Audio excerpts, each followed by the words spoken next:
વૈશાખી ઉપવાસમાં જેનું મન માને અને જેનાથી બની શકે એને ઉપવાસ કરવાના, જેનાથી નથી બને એવું એને ઉપવાસ કરવાના નથી.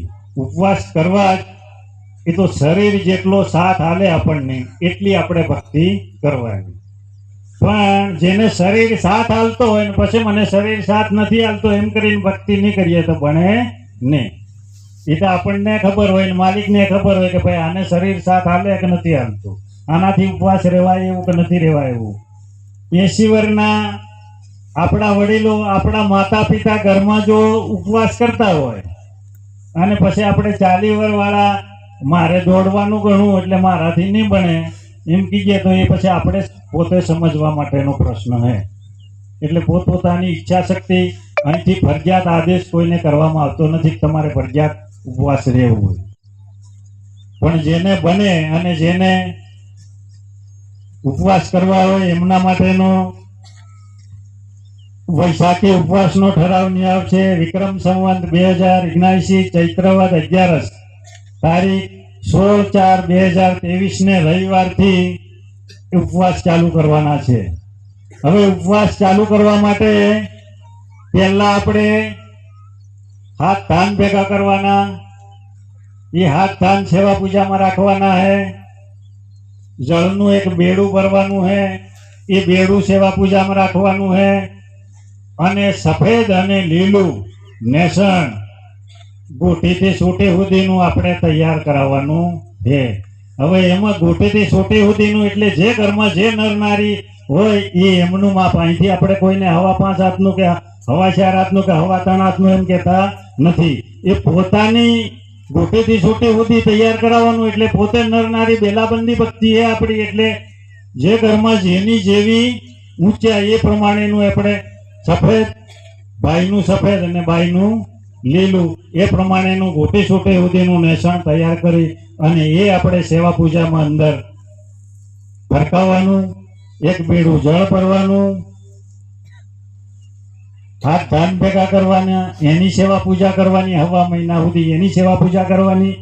સવારમાં સૂર્યનારાયણને જળ ચડાવવાનું. સાંજે ગાયને ભાણું જમાડી અને આપણે જમવાનું.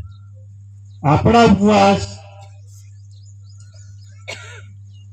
વૈશાખ વદ અમાસ 19/5/2023 ને શુક્રવારે પૂરા થાય. શુક્રવારે સાંજ સુધી આપણે બધાની સેવા પૂજા કરવાની અને શનિવારે સવારે 20/5/2023 અને જેઠ સુદ એકમ ને સવારે જે હાથ ધાન આપણે ભેગા કરેલા હે એ હાથ ધાન આપણે લઈ લેવાના. જ્યારે આપણે વાવણી કરવાની થાય એમાં એનો ઉપયોગ કરવાનો. અને જે બેડું જળ ભરેલું હોય એ જળ ભરેલું બેડું આપણે કૂવો હોય તો કૂવામાં પધરાવવાનું. અને હવે આપણે કૂવા બંધ કરીને બધાએ બોર ચાલુ કર્યા હોય તો એ બોરમાં એ બેડું હવા મહિનો આપણે સેવા પૂજા કરેલું જળ હોય એમાં એ પધરાવવાનું. દાદપુરીની અંદર વૈશાખ ના જે ઉપવાસ કર્યા અને નથી કર્યા એ બધાએ આપણે દાદપુરીમાં જેઠ સુદ બીજ તારીખ 21/5/2023 ને રવિવારે અહીંયા દાદપુરીમાં આપણા દેશપતિનો બધાનો જગન થશે જે ઉપવાસ કર્યો એના માટે. 21/5/2023 જેઠ સુદ બીજ ને રવિવારે આ દાદપુરીમાં વૈશાખના ઉપવાસ જે આપણે રાખ્યા અને નથી રાખ્યા, જેનાથી બન્યું અને નથી બન્યું, પણ અહીંયા જગનમાં તે દિવસે પધારવા બધાને ભાવ ભરેલી વાયક છે.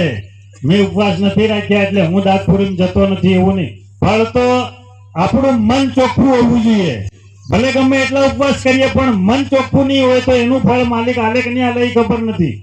પણ મન જો આપણું કાચ જેવું સાફ હોય, ફૂલ જેવું ભરું હોય, દૂધ જેવું ઉજળું હોય તો માલિક એનું ફળ આપણને હાલવાના. પણ તે દિવસે આપણે એના આશીર્વાદ લેવાના. એટલે બધાએ તે દિવસે દાદપુરીમાં પધારવા બધાને ભાવ ભરેલી વાયક છે.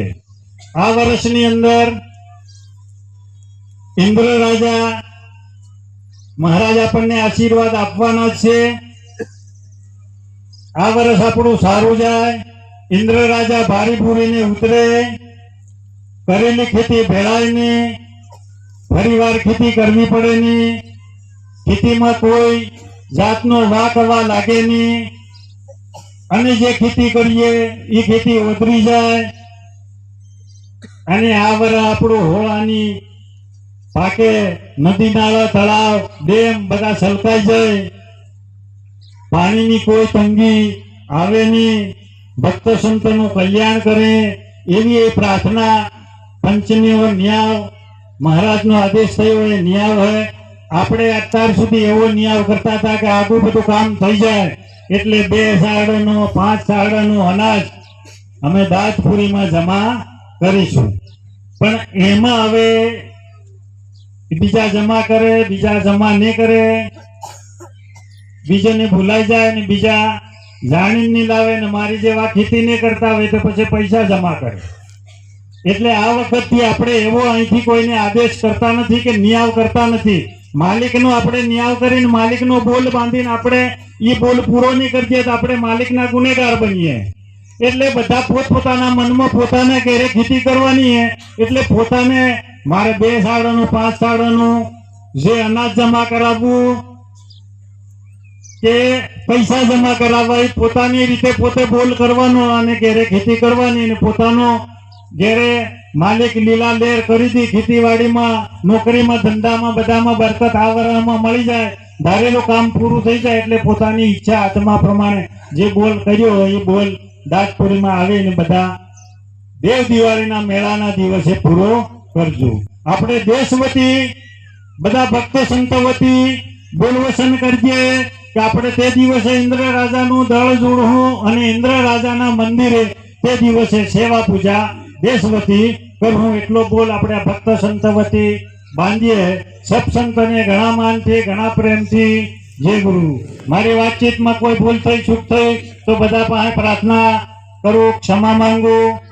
મારી ખાસ વિનંતી ને પ્રાર્થના કે આપણે આજે જગન છે, જગનમાં ભોજન પ્રસાદનો લાભ લેવામાં આપણે જાતે જ સ્વયં શિસ્ત રાખી અને પહેલા માતા બહેનોને આપણે જમાડીશું અને પછી ભાઈઓ ભોજન પ્રસાદ લેવું. એમાં આપણે કોઈને કહેવું પડે નહીં. આપણે જાતે જ એમાં આપણે કોઈ કે આપણે બધા સમજદાર છીએ, સમજુ છીએ, આપણે બધા ભગત બની ગયા એટલે આપણે હવે બધા જ્ઞાની થઈ ગયા. તો હવે જ્ઞાનીને વધારે જ્ઞાન આપણે પીરસવાની જરૂર રહેતી નથી. સબ સંતોને ઘણા માનથી, ઘણા પ્રેમથી જય ગુરુ. હવે જે સ્વયંસેવકો રસોડામાં સેવા આપવાના હે, ભોજન પ્રસાદ પીરસવામાં રહેવાના હે અને ભોજન પ્રસાદ બનાવી રહ્યા એ કોઈ સાંભળતા હોય તો હવે ભારૂ મહારાજ 5 મિનિટ માટે બધાએ ભારૂ મહારાજ આપણને હવે આશીર્વાદ આલવાના હે. આપણે આજે નવખંડ ધરતીમાંથી જ્યોતિસર બાપાની ભક્તિ કરવા વાળા, જ્યોતિસર બાપાને માનવા વાળા આજે આશીર્વાદ લેવા આવ્યા. આપણે મંદિરમાં દર્શન કર્યું, બાપાની ગાદીએ, માયની ધણીની ગાદીએ જે પ્રાર્થના કરી એ આપણી બધાની મનોકામના, ઈચ્છા આત્મા માલિક પૂરી કરે એનું ફળ આપણને મળે એ આશીર્વાદ ભારત ગાદીના વારસદાર ગાદીપતિ પરમ પૂજ્ય ભારતેશ્વર મહારાજ આપણને આશીર્વાદ આપે. એટલે 5 મિનિટ બધા શાંતિથી થોડીક વાર શાંતિ જાળવજો. સબ સંતને ઘણા માનથી, ઘણા પ્રેમથી જય ગુરુ.